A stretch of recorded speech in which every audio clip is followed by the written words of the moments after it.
بسم الله الرحمن الرحيم. السلام عليكم ورحمة الله وبركاته.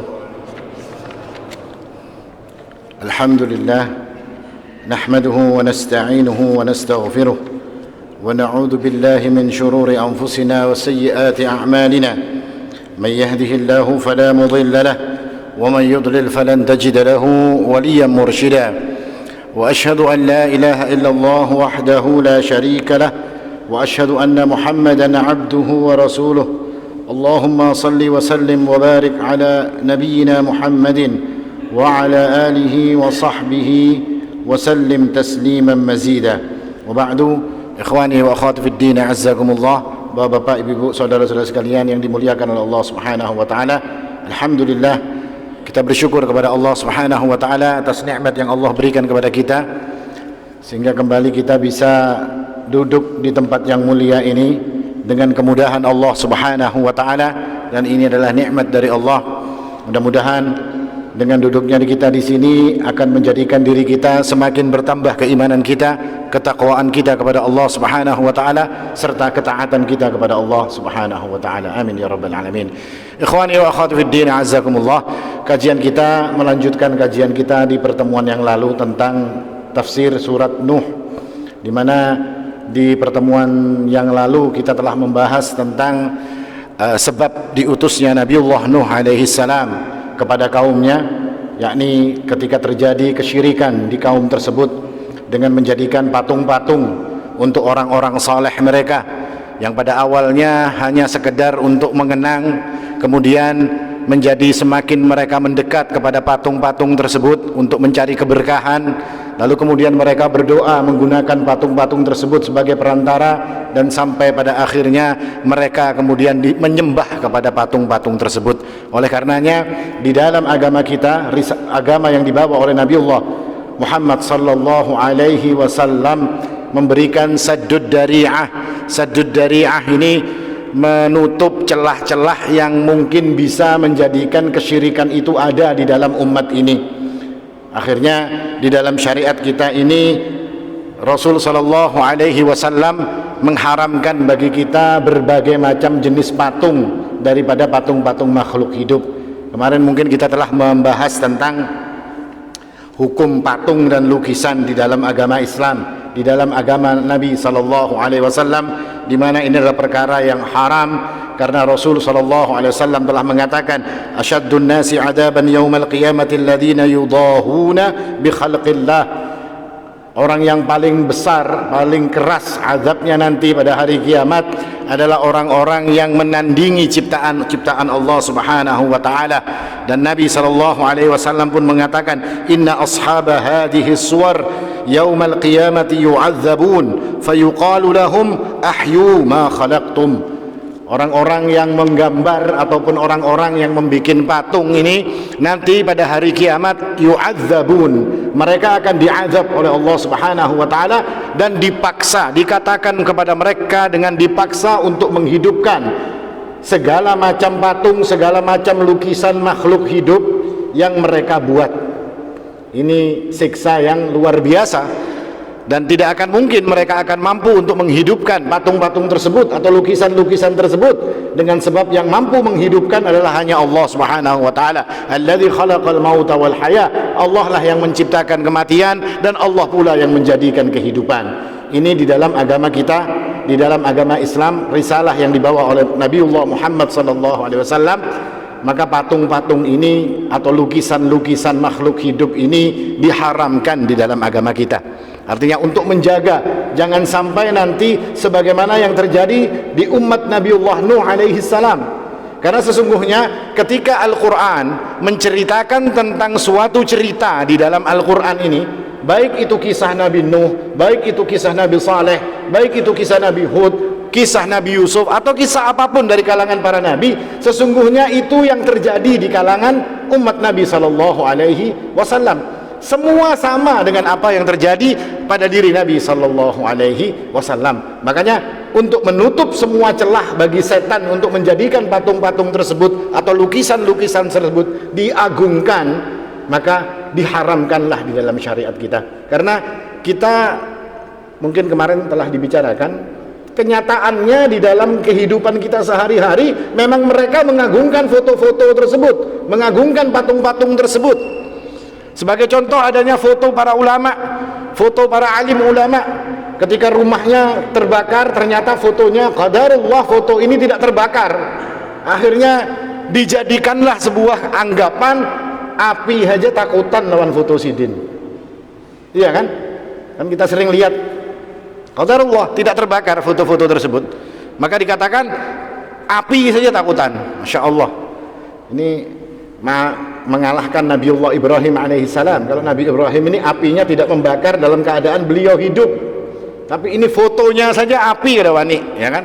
Nah ini perkara yang dijaga di dalam agama Islam. Lalu kemudian yang kedua, masalah menjual belikan patung ataupun lukisan-lukisan daripada makhluk hidup, artinya hewan atau manusia, menjual lukisan ataupun patung-patung dari makhluk hidup tersebut, ini pun diharamkan di dalam agama kita.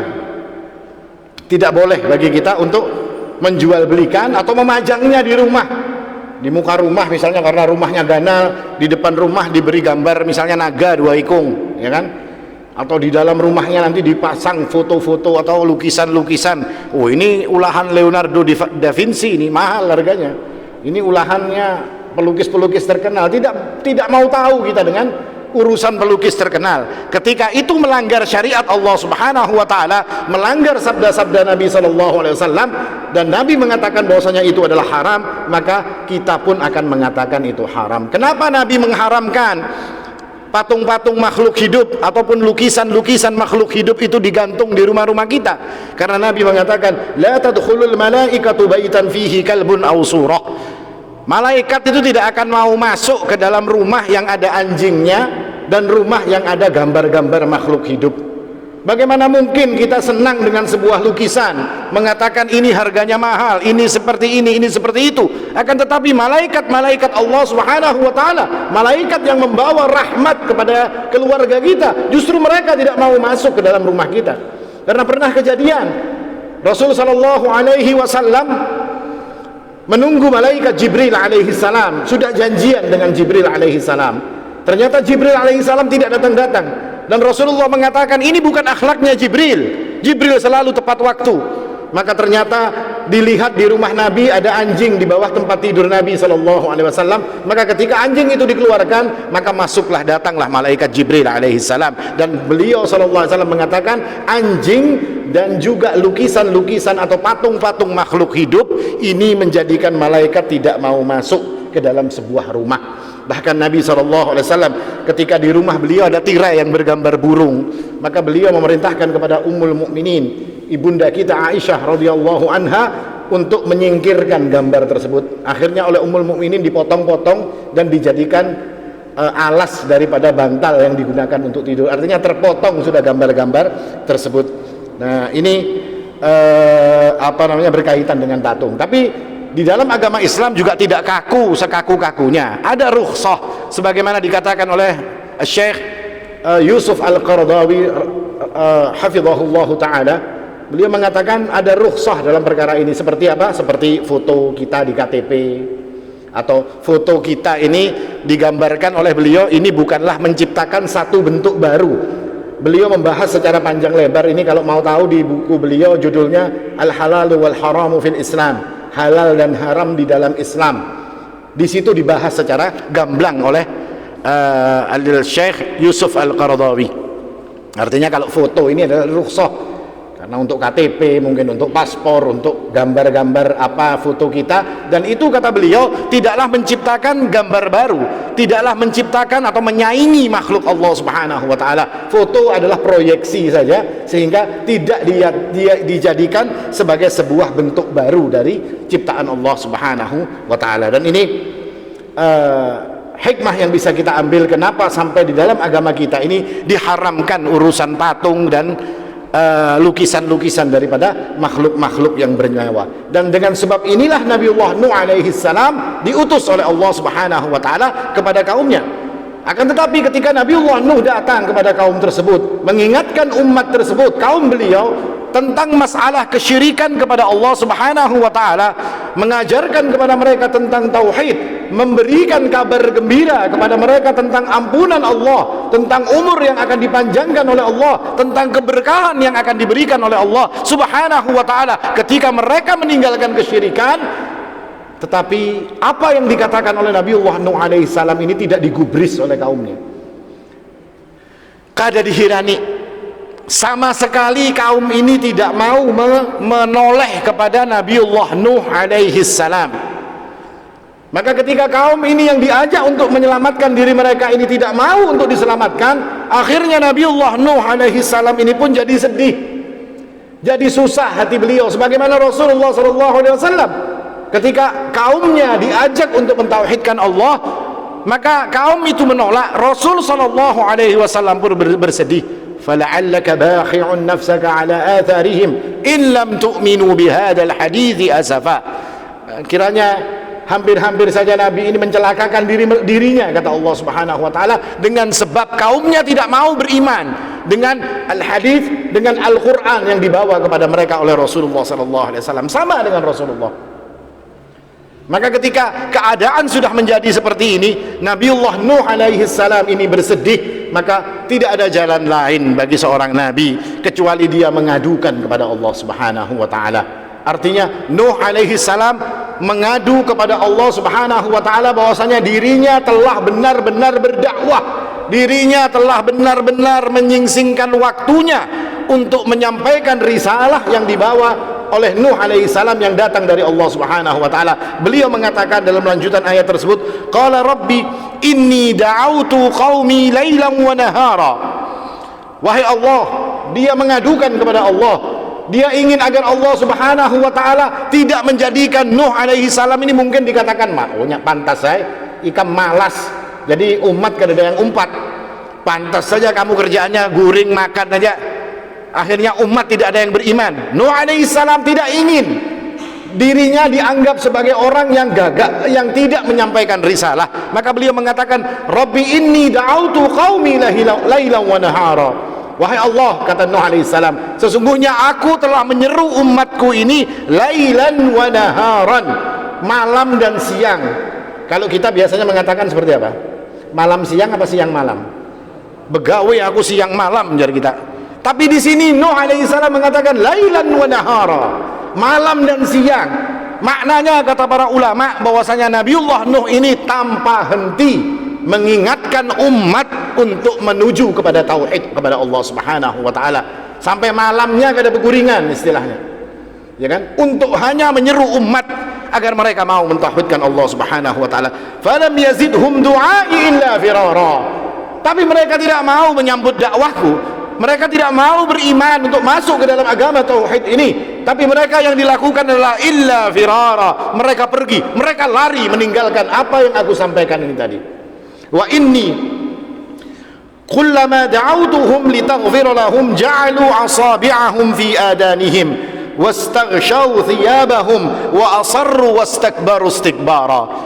Dan aku, wahai Allah, ketika aku menyeru kepada mereka agar mereka ini beriman, agar mereka bertauhid, dan Allah Subhanahu wa ta'ala akan menjadikan mereka diampuni daripada kesyirikan yang selama ini mereka lakukan, ja'alu asabi'ahum fi adanihim, mereka masukkan jari mereka ini di telinga mereka agar tidak kedengaran apa yang disampaikan oleh Nabiullah Nuh alaihissalam. Wastaghshaw thiyabahum, lalu mereka tutupkan pakaian mereka ini ke muka-muka mereka. Wa asarru, dan mereka tetap di dalam kesyirikannya. Wastakbaru istikbara, dan mereka pun berpalingnya itu dalam keadaan sangat menyombongkan diri. Nah, ini dakwah Nabiullah Nuh alaihi salam. Semua diadukan kepada Allah Subhanahu wa ta'ala tentang apa yang beliau alami di dalam berdakwah tersebut. Jadi tidak ada lain, ada beberapa, ini menarik ayat ini, tingkahnya daripada kaum Nabiullah Nuh alaihi salam. Yang pertama, mereka firara, mereka lari. Didakwahi seperti apapun, mereka lari meninggalkan apa yang dikatakan oleh Nabiullah Nuh alaihi salam. Apakah Rasul sallallahu alaihi wasallam mengalami yang seperti ini? Iya, sama. Nabi ditinggalkan ketika beliau sallallahu alaihi wasallam berdakwah. Bahkan tukang kacaunya adalah paman beliau sendiri yang bernama Abu Lahab. Abu Lahab itu kalau Rasulullah Shallallahu Alaihi Wasallam berdakwah, Abu Lahab itu ikut di belakang Nabi sambil dilempari batu Nabi Shallallahu Alaihi Wasallam. Orang gila, orang sarap, orang kegilaan Abu Lahab. Dan ketika Nabi masuk ke satu tempat, misalnya ke satu pasar, lalu beliau bersabda kepada orang-orang yang ada di situ, wahai manusia, bertakwalah kepada Allah, tauhidkan Allah, tinggalkan sesembahan-sesembahan kalian. Nabi berdakwah, membawakan dalil-dalil dan segala macam. Setelah Nabi turun selesai, Abu Lahab yang naik. Ibaratnya ada mimbarnya, Abu Lahab yang naik mimbar. Apa ujar Abu Lahab? Wahai saudara-saudara, mohon maaf, ini tadi kemanakanku. Memang beliau adalah paman dari Rasulullah SAW. Ini kemanakanku, ini kegilaan. Obatnya habis kira-kira ya, kalau jadi inya meracau, jadi tolong kada usah dihirani. Jadi pandirannya ini kada usah diasih, ujar Abu Lahab. Nah ini yang dialami oleh Rasulullah. Apa yang terjadi? Orang pada lari meninggalkan Nabi SAW karena dikatakan seperti itu. Bahkan terkadang ketika Rasulullah SAW telah mengumpulkan orang, lalu beliau SAW pun berdakwah kepada orang-orang tersebut, maka mereka orang-orang Quraisy meulah jua di sebelah Nabi SAW perkumpulan manusia.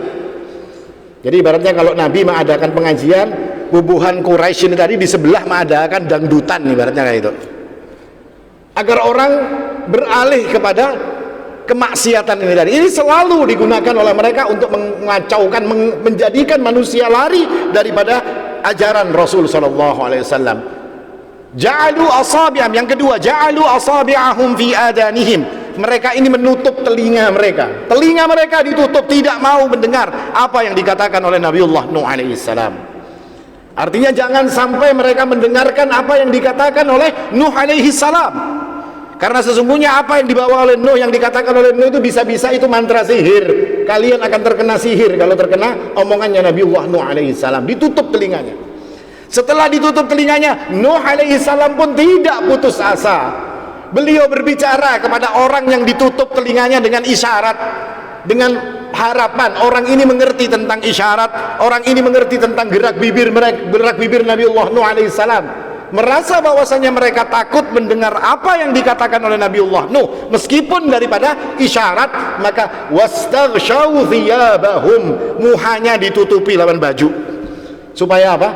Supaya sama sekali tidak melihat kepada Nabiullah Nuh alaihi salam. Wa asarru, dan mereka pun tetap dalam kesyirikan mereka kepada Allah Subhanahu wa taala. Wastakbaru istikbara, dan mereka begitu sangat menyombongkan diri. Kenapa mereka menyombongkan diri?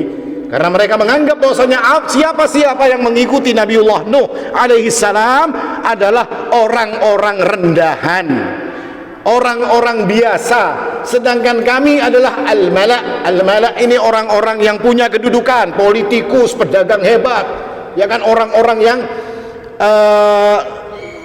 punya tempat yang khusus di dalam masyarakat tersebut. Mereka tidak mau mendekat kepada Nabiullah Nuh alaihi salam. Bahkan mereka mengatakan, anu'minu laka wattaba'uka al-ardalun.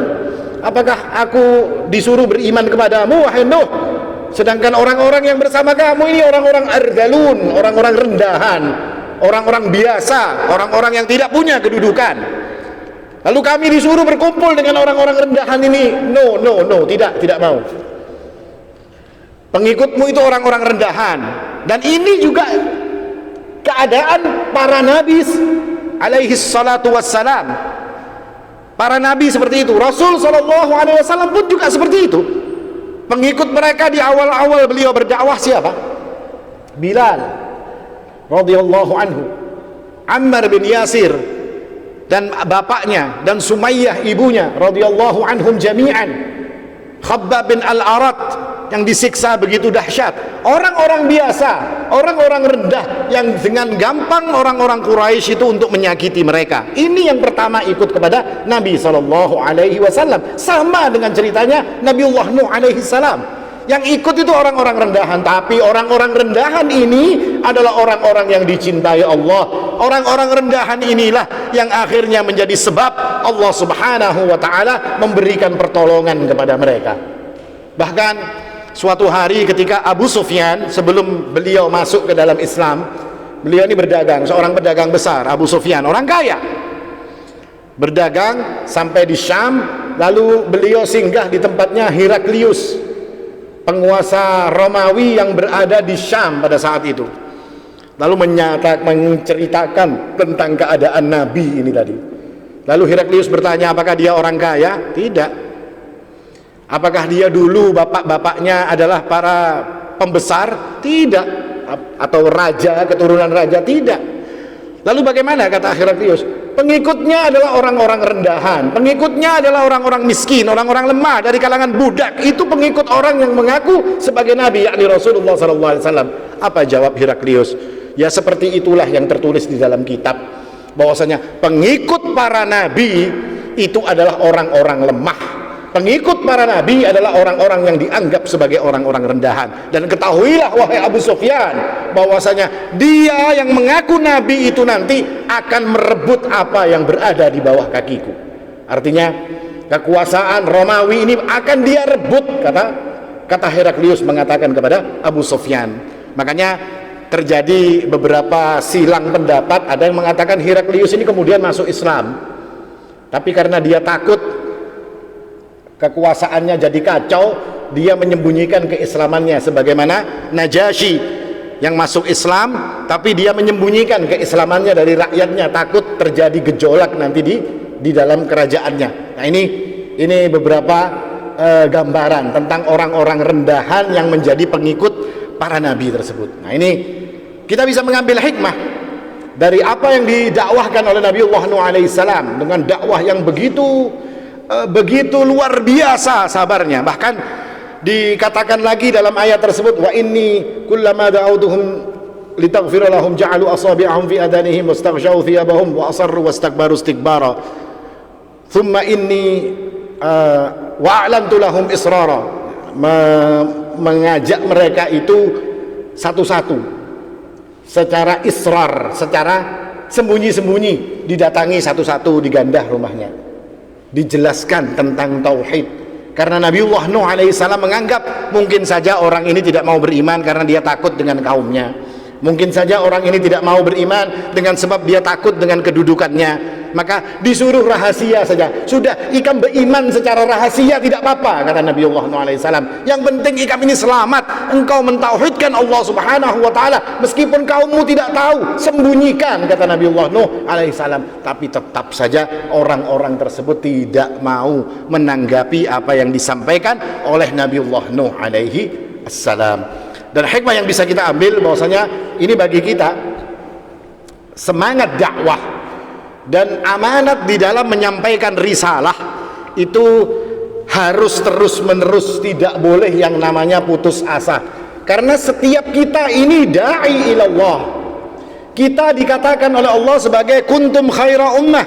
Kalian ini sebaik-baiknya umat Rasulullah SAW. Apa sebabnya? Ta'muruna bil ma'ruf. Kalian ini amar ma'ruf. Apa namanya ini? Dakwah. Wa tanhauna 'anil munkar. Dakwah. Semua daripada kita ini adalah da'i ilallah. Maka ini harus kita fahami tentang cara berdakwah sebagaimana yang disebutkan dakwahnya Nabiullah Nuh alaihissalam. Sabar yang luar biasa, dan ketahuilah bahwasanya yang namanya berdakwah itu pasti ada resiko. Tidak ada dakwah tidak punya resiko. Resiko ditinggalkan orang, resiko ditinggalkan teman. Kita mendakwahi teman kita yang masih tidak paham tentang agama Allah, kita dakwahi mereka, kita ajak mereka kepada agama yang benar. Resikonya apa? Kita ditinggal. Resikonya kita tidak dikawani lagi. Macam-macam resiko, dan itu pasti di dalam dakwah. Makanya Luqman Al-Hakim ketika berkata kepada anaknya, ya bunayya aqimis salah wa'mur bil ma'rufi wanha 'anil munkar. Tegakkan salat dan amar ma'ruf nahi munkar lah. Setelah amar ma'ruf nahi munkar harus apa? Wasbir 'ala ma asabak. Sabarlah engkau, karena ketika engkau beramar ma'ruf, engkau nahi munkar, engkau pasti akan mendapatkan sebuah musibah. Dan ketika musibah, ketika resiko itu datang, maka wasbir 'ala ma asabak. Sabar. Demikian pula ketika kita mendakwahi keluarga kita sendiri. Mungkin ada di antara keluarga kita yang belum paham tentang urusan agama. Mereka belum mengerti tentang aturan-aturan di dalam agama Islam. Kita dakwahi mereka dengan cara yang sabar, dengan cara yang baik. Ajak mereka sebagaimana Nabiullah Nuh alaihissalam mengajak kaumnya untuk beriman kepada Allah Subhanahu wa taala. Kemudian yang kedua, di dalam berdakwah, sebagaimana Nabiullah Nuh alaihissalam selalu mintalah kepada Allah subhanahu wa ta'ala petunjuk, mintalah kepada Allah subhanahu wa ta'ala agar orang-orang yang kita dakwahi ini mendapatkan hidayah. Jangan dakwah orangnya kada mau terus kita marah-marah, kita ngamuk misalnya, kita sumpahi orangnya yang kita ajak dakwah tidak mau tadi. Tidak, tapi doakan mereka agar mereka mendapatkan hidayah Allah subhanahu wa ta'ala. Adukan kepada Allah subhanahu wa ta'ala tentang kesulitan kita yang untuk mengajak orang-orang ini kepada agama Allah subhanahu wa ta'ala. Adukan kepada Allah subhanahu wa ta'ala. Ini cara berdakwah yang baik. Karena apa? Karena ketika hati-hati mereka itu telah diisi dengan hidayah, maka semua yang akan kita sampaikan itu akan gampang untuk diterima. Artinya Allah yang akan membolak-balikkan hati mereka. Ketika Allah sudah membolak-balikkan hati mereka, apa yang kita ucapkan kepada mereka itu pasti akan diterima oleh mereka ini. Ini beberapa hikmah yang kalau kita bisa lihat dari dakwah Nabiullah Nuh. Artinya apa? Dakwah Nabi Nuh ini benar-benar berat. Beratnya luar biasa. Yang dihadapi bukan orang-orang sembarangan, orang-orang yang super bebal. Bebalnya luar biasa orang-orang yang didakwahi oleh Nabiullah Nuh ini. Mereka lari, mereka tutup telinga, mereka tutup wajah mereka tetap di dalam kesyirikan kepada Allah subhanahu wa ta'ala. Mereka sombong kepada Nabiullah Nuh alaihissalam. Ini dakwah Nabiullah Nuh alaihissalam. Kalau dakwah kita hari ini gampang. Yang datang ke sini, ke masjid ini yang datang memang menginginkan pelajaran tentang agama.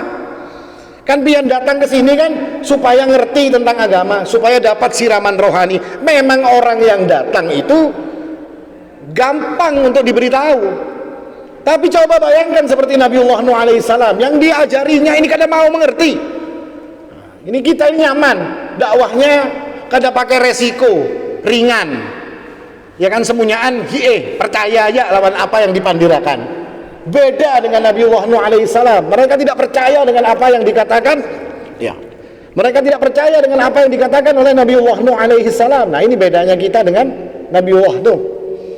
Meskipun ada di antara kita ini hari ini yang berdakwah kepada orang-orang yang semisal itu.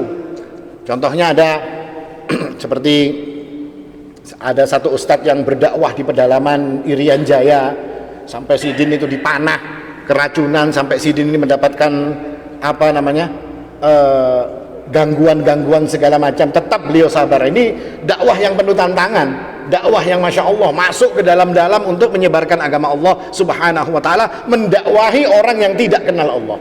Kalau pian-pian kan sudah kenal Allah, sudah bertauhid insya Allah, sudah mengerjakan salat 5 waktu dan segala macam, puasa sunnah, amalan-amalan baik sudah kita kerjakan. Gampang kalau mendakwahi pian ini. Tapi kalau mendakwahi orang-orang yang kayak itu susah. Atau mungkin ada saudara-saudara kita dari kalangan jamaah yang biasa keliling-keliling, nanti orang yang pemabuk didatanginya, dibawanya sholat. Orang-orang yang sebadan ini penuh tato diajaknya untuk mengenal Allah subhanahu wa ta'ala, dan terkadang mereka berhasil. Akhirnya kita lihat orangnya pakai gamis, pakai surban, tapi di muhanya ini ada tatonya. Tapi masya Allah sholatnya masya Allah, qiyamul lailnya masya Allah. Nah, ini dakwah. Semua dari dakwah. Dengan cara seperti apa? Dengan cara sabar, sebagaimana yang didakwahkan oleh Nabiullah Nuh alaihissalam. Dan umat Nabi Nuh yang bebal ini tadi tidak seperti umat-umat yang lain. Ini bebalnya luar biasa. Ini saking bebalnya mereka, sampai Nabiullah Nuh ini umurnya panjang. Umurnya kita tahu kemarin 1000 tahun lebih. Artinya beliau menemui beberapa generasi. Akhirnya kalau orang itu sudah tua, lalu orang itu akan ajak anaknya. Anaknya diajak, lalu ditunjukkan, wahai anakku, kamu aku beri wasiat. Ini orang namanya Nuh, ini orang gila, orang sesat. Kalau kaina ikam abah sudah mati, ikam didatanginya, didakwahinya ini dan itu, jangan dipercaya. Sampai-sampai Allah subhanahu wa ta'ala marah dan mengatakan, atawasau bih, apakah kalian ini saling mewasiatkan untuk berbuat kesyirikan kepada Allah? Apakah kalian ini saling mewasiatkan untuk tidak taat kepada Allah subhanahu wa ta'ala? Ini yang dikatakan oleh Allah. Dengan sebab apa? Dengan sebab umat Nabiullah Nuh alaihi salam ini melakukan yang seperti ini. Diwasiatkan kepada keturunannya. Nanti anaknya ini sudah besar dan punya anak lagi. Si anak ini tadi mewasiatkan lagi kepada anaknya lagi. Jangan dekat-dekat dulu, abahku berkisah, ini orang gila, jangan didekati, kata anak, kata si bapak yang dulunya jadi anak ini tadi. Nah, seperti itu terus menerus.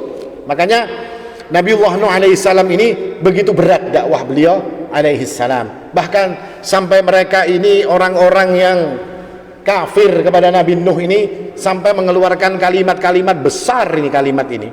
Apa kata mereka? Mereka mengatakan seperti dikatakan oleh Allah Subhanahu wa taala, qalu ya Nuhun qad jadaltana fa aktsarta jidalana fa'tina bima ta'iduna in kunta minas shadiqin.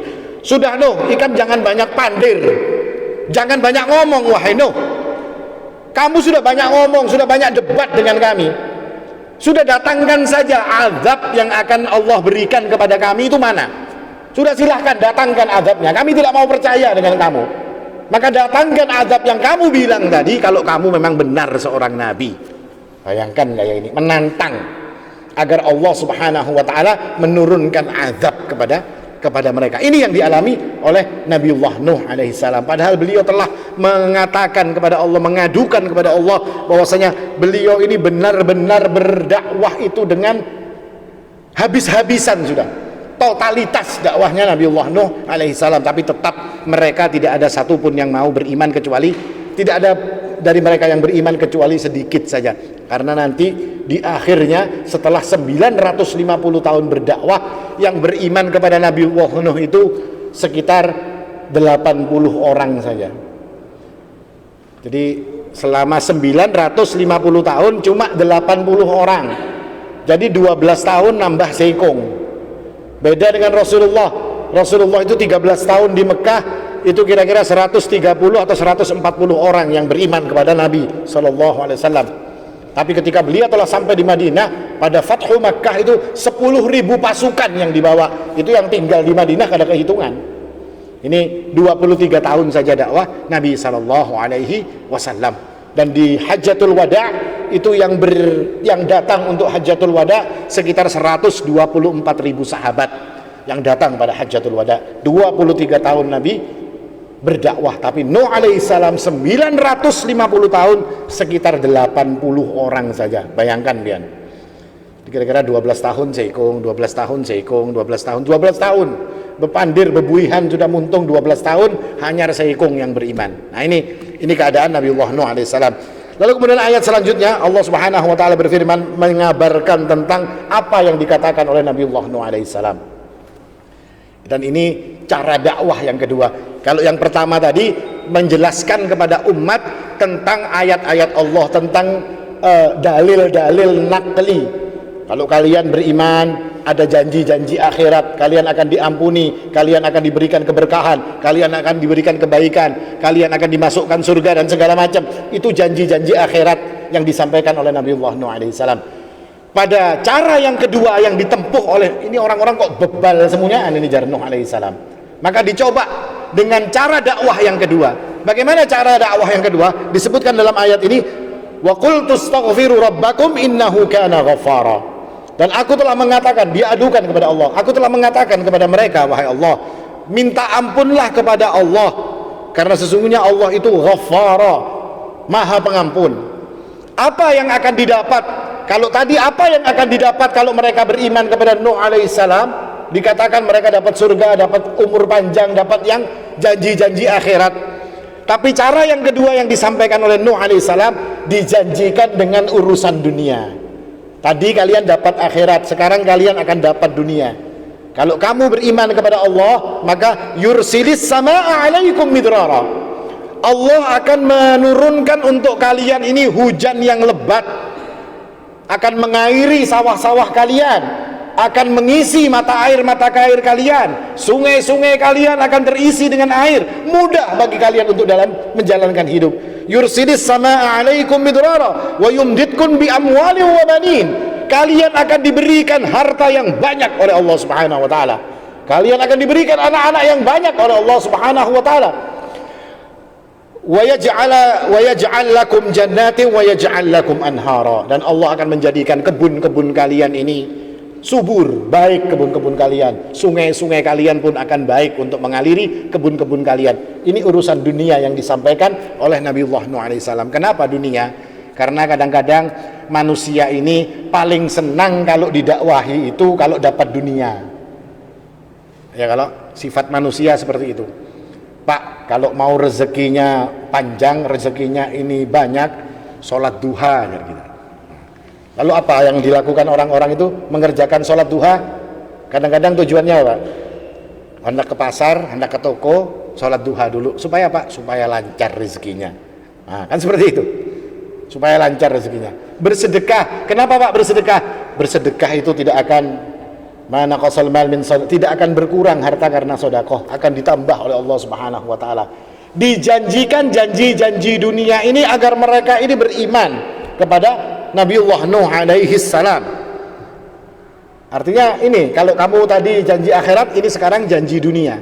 Kalian akan dapatkan dunia kalian, kata Nuh alaihi salam, kalau kalian beriman kepada Allah Subhanahu wa taala.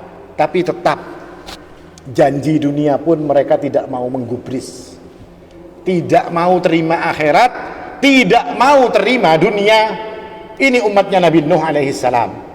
Maka dari dua cara dakwah ini tadi, jadi yang pertama dijanjikan tentang akhirat, dikabarkan tentang urusan akhirat, yang kedua dikabarkan tentang urusan dunia, maka kita bisa mengambil hikmah bahwasanya orang-orang yang mentaati Allah Subhanahu wa taala dan Rasulnya sallallahu alaihi wasallam, ini Allah akan memberikan kepada mereka itu dua ganjaran sekaligus.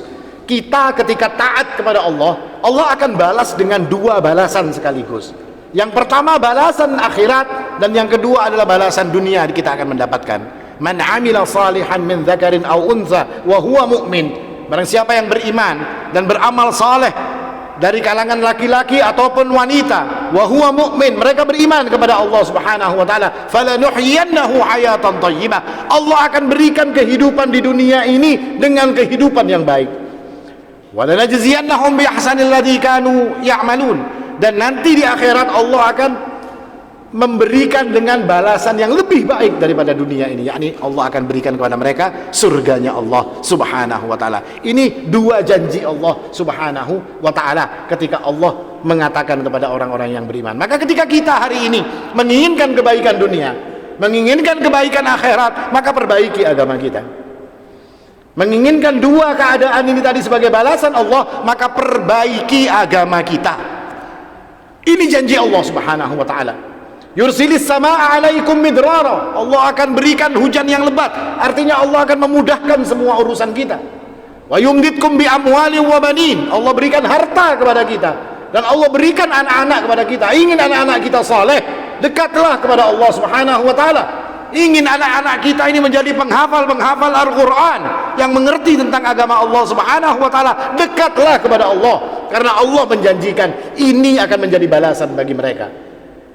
Ini hikmah yang bisa kita ambil seperti itu, ingin dekat kepada Allah. Tapi kadang-kadang manusia ini, nah inilah kita Pak lah, yang namanya balasan ini, anak kadeda juga kada dibari Allah misalnya, ya kalau harta pas-pasan juga, ya kan, berdagang Senin Kemis juga, padahal sudah taat.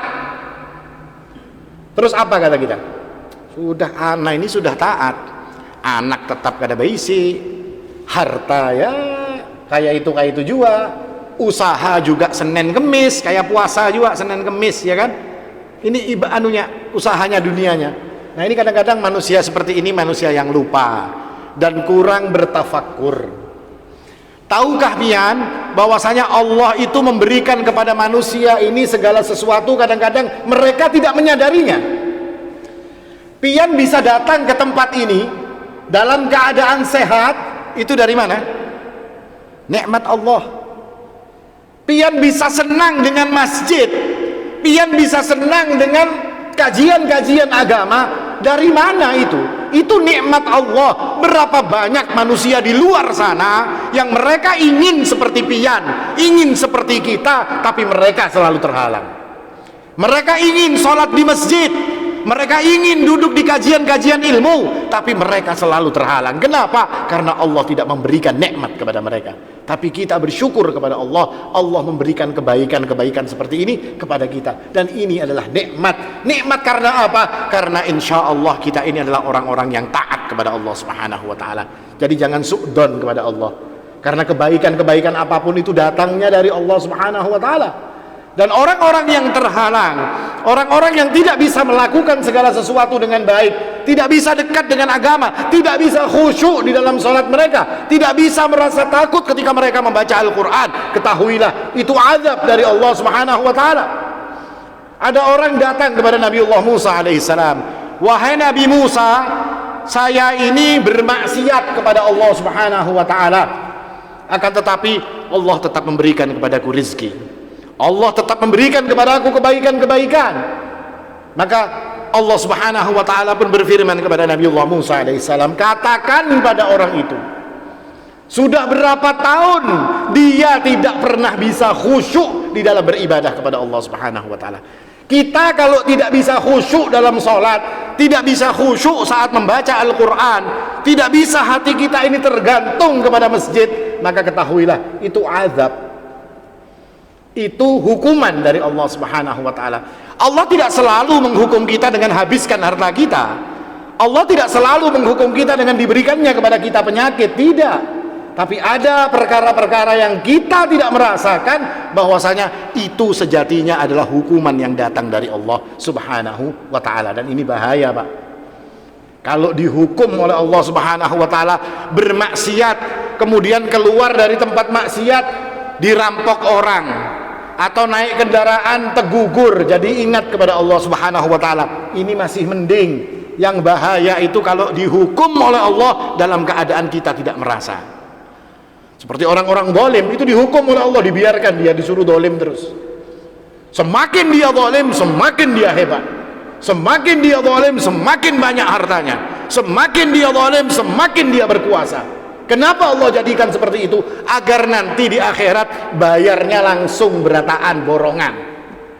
Allah akan bayar dengan hukuman, semua nanti akan Allah berikan nanti di akhirat. Dan ini yang berbahaya, ketika kita tidak bisa merasakan hukuman Allah Subhanahu wa ta'ala. Ini yang bisa kita ambil dari hikmah tentang nikmat yang Allah Subhanahu wa ta'ala berikan. Tapi tetap tadi dikatakan kaumnya Nabiullah Nuh ini tetap tidak mau. Akhirnya Allah Subhanahu wa ta'ala, apa yang dilakukan oleh Allah? Tadi dikasih hujan tidak mau, maka Allah tahan hujan. Tadi dikatakan wa yumditkum bi amwali wa banin, dikasih harta dan dikasih anak-anak, mereka tetap tidak mau. Maka Allah jadikan hukuman untuk mereka, Allah berikan kepada mereka musim kering selama 40 tahun. Dan Allah jadikan rahim-rahim wanita-wanita mereka tidak bisa melahirkan anak, dan itu dihukum oleh Allah Subhanahu wa ta'ala selama 40 tahun. Artinya kalau tadi dijanjikan hujan sebagai nikmat oleh Allah Subhanahu wa ta'ala, maka kemudian Allah menahan hujan tersebut sebagai hukuman. Terus kita ini bagaimana, Ustaz? Dikasih hujan hari-hari oleh Allah Subhanahu wa ta'ala, ya kan? Bisa jadi ini jadi hukuman. Kenapa? Karena hujannya bawa banjir. Ya, kalau di daerah hulu sungai mulai banjir katanya, mulai penuh airnya di sana. Dan kalau air di sana sudah penuh, ujung-ujungnya kemana, Pak? Turunnya ya ke Banjar juga kayaknya. Bukahnya Banyu itu ke Banjar. Jadi azab juga bagi orang-orang Banjar.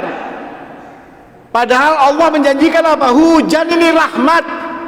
Ya kan, hujan ini kebaikan yang datang dari Allah Subhanahu wa ta'ala. Tapi ketika kita bermaksiat kepada Allah, hujan yang berupa kebaikan itu pun akan menjadi sebab Allah Subhanahu wa ta'ala mengazab diri kita. Dan ini semua dikatakan ketika orang-orang itu beristighfar dari ayat ini. Ketika itu datang seseorang kepada Al-Imam Hasan Al-Basri rahimahullahu ta'ala, di depan murid-muridnya banyak. Orang itu bertanya, wahai imam, saya ini miskin, tidak punya penghasilan tetap, ini segala macam, apa yang harus kita lakukan?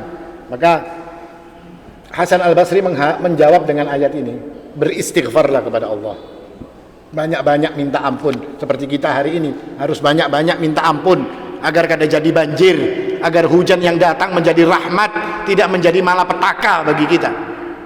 Dikatakan oleh Hasan al-Basri, beristighfarlah kepada Allah. Datang lagi orang, wahai imam, kami sudah menikah cukup lama, tapi kami tidak diberikan oleh keturunan oleh Allah Subhanahu wa taala. Apa yang harus kami lakukan? Beristighfarlah kepada Allah. Lalu datang orang lagi kepada Imam Hasan al-Basri, wahai imam, pertanian kami gagal terus, sungai kering, hujan tidak datang-datang, akhirnya kami gagal panen terus-terusan. Apa yang harus kami lakukan? Beristighfarlah kepada Allah. Sampai muridnya tanya, ini kelasnya imam, saben ditakuni orang jawabannya istighfar. Ini bujuran imam nggak ada ini, pada bisa menjawab apa-apa kecuali istighfar. Kenapa imam, wahai guru, kenapa anda cuma jawab istighfar? Kan ada jawaban lain nggak? Maka jari Imam Hasan al-Basri, saya menjawab bukan dari perkataan saya, tapi saya jawab dari perkataan Allah Subhanahu wa taala. Tidakkah kalian mendengar ayat Allah, wa qul tastaghfiru rabbakum innahu kana ghaffara? Minta ampunlah kepada Allah karena Dia Maha Pengampun. Yursilis samaa 'alaikum midrara. Allah akan kirimkan kepadamu hujan lebat bagi orang yang kekeringan tadi. Wa yumditkum bi amwalin wa banin, dan orang yang miskin tadi akan diberikan harta oleh Allah. Wa banin, dan diberikan anak. Orang-orang yang tidak punya anak akan diberikan anak oleh Allah Subhanahu wa taala. Wa yaj'al lakum jannatin wa yaj'al lakum anhara. Allah jadikan kebun-kebun kalian itu berbuah. Allah jadikan sungai-sungai kalian itu mengalirkan air. Ini istighfar. Artinya istighfar ini adalah perkara yang luar biasa dan terus-menerus harus kita ucapkan pada saat seperti ini nih. Kita ini sesungguhnya diadab oleh Allah Subhanahu wa taala, Pak. Karena orang-orang yang beriman ketika melihat sebuah kejadian yang tidak pada tempatnya, maka orang beriman itu pikirannya cuma satu, ini adab. Ada corona 2 tahun, ya kan? Apa itu? Oh ini wabah. Tidak, itu adab. Oh ini senjata kimia, perang senjata kimia, itu adab. Terserah mau bilang ini konspirasi, bukan, ini adab. Bagi orang beriman ini adab. Artinya kita sedang diadab oleh Allah Subhanahu wa taala. Kenapa kita diadab oleh Allah? Karena kita banyak dosa, karena kita banyak salah kepada Allah. Diberikan kemudahan oleh Allah Subhanahu wa taala, kita lupa kepada Allah. Diberikan harta kekuasaan, kita menganggap bahwasanya diri kita adalah Allah Subhanahu wa taala, merasa paling berkuasa, merasa paling berharta. Diberikan adab oleh Allah Subhanahu wa taala. Lalu jalannya apa untuk keluar daripada ini semua? Istighfar. Banyak-banyak minta ampun kepada Allah Subhanahu wa taala. Karena dikatakan dalam sebuah riwayat, istighfar ini jaminan Allah Subhanahu wa taala kepada satu umat. Ibnu Abbas radhiyallahu anhu mengatakan, kana lana amanan dhahaba ahaduhum wa huwa kaunur Rasulillah sallallahu alaihi wasallam fina fabaqiya al-istighfar ma'ana fa idza dhahaba halakna. Kita ini diberikan 2 pengaman oleh Allah. Pengaman pertama itu Rasulullah, dan pengaman kedua adalah istighfar. Yang satu sudah pergi, kata Ibnu Abbas, tapi yang satu masih ada pada diri kita. Kalau sampai yang satu ini hilang, maka halakna, kita akan celaka. Ini sesuai dengan firman Allah Subhanahu wa taala, "Wa ma kana Allahu liyu'adzibahum wa anta fihim." Allah tidak akan menurunkan adab kepada suatu kaum, kepada orang-orang Quraisy itu Allah tidak turunkan adab padahal mereka kufur kepada Allah. Kenapa mereka tidak diturunkan adab oleh Allah Subhanahu wa taala? Wa anta fihim. Engkau wahai Rasul berada di tengah mereka. Adab tidak akan turun kalau ada Rasulullah. Sekarang kita tidak ada Rasulullah, adab sudah jinguk-jinguk adabnya ini. Hendak turun kepada kita misalnya. Wa ma kana Allahu liyu'adzibahum wa ma kana Allahu liyu'adzibahum wa anta fihim wa ma kana Allahu mu'adzibahum wa hum yastaghfirun. Dan Allah juga tidak akan mengadab mereka kalau mereka selalu beristighfar kepada Allah Subhanahu wa taala. Ini ayat yang mengatakan bahwasanya istighfar, meminta ampun, itu adalah perkara yang akan menghalangi kita dari azab Allah Subhanahu wa taala. Loh Ustaz, kita ini sudah istighfar, ya kan? Terus kita ini sudah istighfar, kenapa adabnya kada hilang-hilang? Istighfar itu memohon, litolab. Istighfar yastaghfiru istighfaran, ya kan? Itu litolab, untuk meminta. Pian kalau meminta itu apa, cuma kita ucapkan dengan harapan kita dapat. Artinya hati kita ini punya perkataan juga. Pak, minta duitnya Bang, Pak. Muntung ulun ini suara minta duit. Hati ulun berharap pian ngasih duit. Lalu yang ketiga, ada usaha untuk kita melakukan semua itu. Tangan diulurkan kah? Atau baju sidin ini ulun ikuti, minta duitnya Bang, Pak, minta duit. Ada usaha. Nah sekarang istighfar kita itu seperti apa? Apakah istighfar kita itu sudah di mulut, di hati, dan di perbuatan? Ataukah cuma istighfar kita ini cuma di mulut? Astagfirullah, astagfirullah, astagfirullah, astagfirullah 1000 kali sehari. Tapi tidak, sama sekali tidak berada di dalam hati. Tidak ada di dalam hati kita ini harapan agar Allah Subhanahu wa taala memberikan ampunan tersebut kepada diri-diri kita. Kita sekedar di mulut beristighfar. Makanya adabnya tidak hilang-hilang. Makanya adab ini senantiasa ada terus. Tuntung ini ganti ini, tuntung ini ganti ini, dan terus sama terusnya seperti itu. Nah ini kira-kira yang mungkin bisa disampaikan.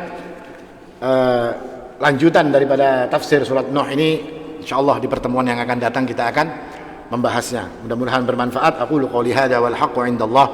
Subhanakallahumma wa bihamdik asyhadu an la ilaha illa anta astaghfiruka wa atubu ilaik. Assalamu alaikum warahmatullahi wabarakatuh.